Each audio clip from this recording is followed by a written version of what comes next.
ओम ओम ओम। जय श्री कृष्ण, जय श्री राधे। भगवान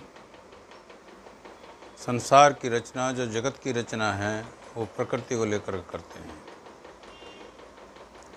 प्रकृति को लेकर का मतलब है प्रकृति के माध्यम से जितने भी चर अचर स्थावर जंगम दानव मानव देव ब्रह्मांड, जितने भी जो भी कुछ है, जगत की पूरे संसार की जो रचना है वो भगवान प्रकृति को लेकर के करते हैं, प्रकृति के माध्यम से ही करते हैं। और प्रकृति ही जो है इनकी रचना करती है। जितने प्राणी हैं सबकी रचना प्रकृति करती है। प्रकृति स्वयं नहीं कर सकती।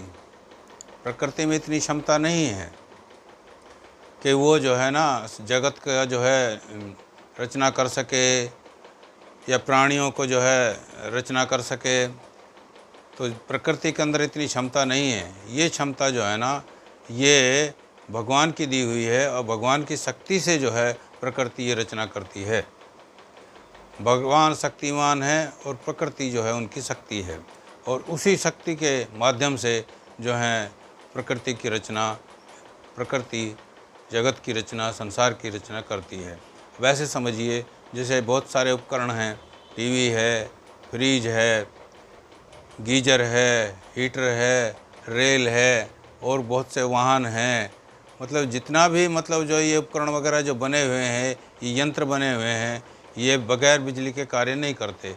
तो जैसे बिजली नामक जो ऊर्जा है उससे ये कार्य करते हैं, उसी प्रकार भगवान की जो शक्ति है उसको पाकर के प्रकृति जो है वो संसार की जगत की रचना करती है। संसार के अंदर जितने भी प्राणी हैं, जितने भी स्थावर जंगम जो भी हैं, सब जितने भी ब्रह्मांड हैं, उन सब की रचना प्रकृति जो है भगवान की शक्ति पाकर के ही करती है। प्रकृति भी एक जो है ना भगवान का ही रूप है। भगवान माया यानी परमात्मा, माया और जीव। माया का मतलब प्रकृति और जीव का मतलब आत्मा जो शरीर लिए हुए है। तो जो ये आत्मा है ये भी, और जो प्रकृति है ये भी, और भगवान परमात्मा जो हैं ये सब जो हैं सदा से हैं, सदा रहेंगे। जो भी आत्मा है वो परमात्मा का ही अंश है, और प्रकृति जो है ना वो भी भगवान की ही देन है, भगवान का ही एक रूप है। और प्रकृति के माध्यम से भगवान जो हैं बहुत सारे कार्य करते हैं। बहुत सारे कर्मों को करते हुए वो जो है ना अपनी इच्छा की पूर्ति करते हैं। इच्छा का मतलब ये नहीं है कि भाई जो है भाई उन्होंने ये चाहा कि ये नहीं।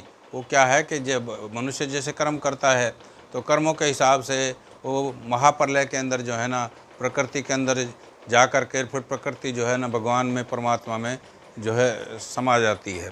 और महासर्ग के अंदर जो है ना फिर वो कर्म के अनुसार, अपने कर्मों अनुसार जो है जीव जो है फिर से आ जाता है, प्राणियों की उत्पत्ति फिर से हो जाती है।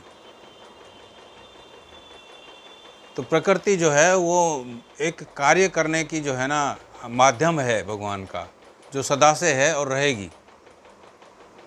प्रकृति के माध्यम से ही भगवान जो है ना ये रचनात्मक कार्य जितने भी हैं वो सब प्रकृति के माध्यम से करते हैं।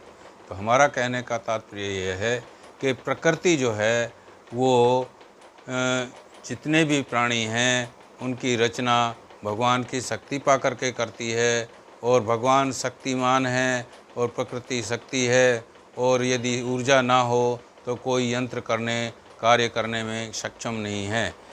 सक्षम तभी है जब वह ऊर्जा पाए, और ऊर्जा अगर ना मिले तो वह कुछ नहीं कर पाता। तो इसलिए यंत्र की तरह जो प्रकृति है ये जो है भगवान जो शक्ति देते हैं उस शक्ति के बगैर कार्य नहीं कर पाती।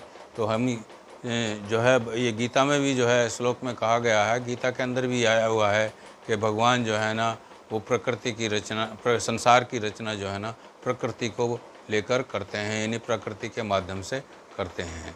तो इसलिए अपने कर्म सुधारिए, और कर्म सुधारने से आपका जो है वो बार बार महाप्रलय में जैसे आप जो है प्रकृति के साथ जो है उसमें समा जाएंगे, और फिर दोबारा से जब कभी आपका जो है महासर्ग होगा, तो महासर्ग के अंदर फिर से जो है ना कर्म अनुसार आपको फिर से चक्कर काटने पड़ेंगे, क्योंकि प्रकृति की रचना बार बार होती है। ऐसा नहीं है कि एक बार हो गई, नहीं, बार बार होती है, क्योंकि भगवान उसको समेट लेते हैं और फिर उसकी जो है ना उत्पत्ति करते हैं। इस प्रकार से जो है अपना कर्म सुधारिए, और कर्म सुधारने से आप मोक्ष की, मुक्ति की जो है प्राप्ति करिए। जय श्री कृष्ण, जय श्री राधे, जय भगवद गीता, जय गौ माता, जय गुरुदेव।